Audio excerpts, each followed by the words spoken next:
So here we are in sunny South Oxfordshire. The last time we saw this drive, which I believe was in the winter, we pre-laid the sub-base impermeable tar macadam.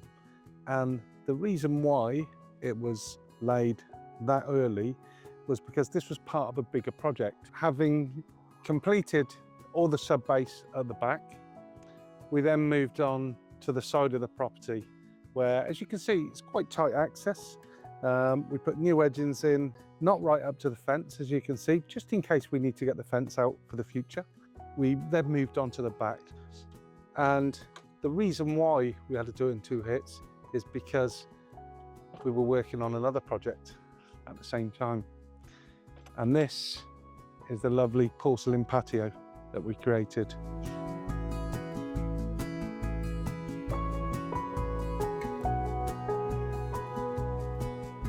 So you can have a variation of sizes from 600 to 600, 600 by 900, 800 by 800, which these are big contemporary slabs. The colour of these is greys, so I'm told. What we're really conscious of as project managers is what happens at the front and the back. So you wouldn't have the front drive before you had the back patio, because you don't want workmen, cement, mixers and everything else on your new drive. So this particular project, we work our way out, and the last thing that was done was the resin.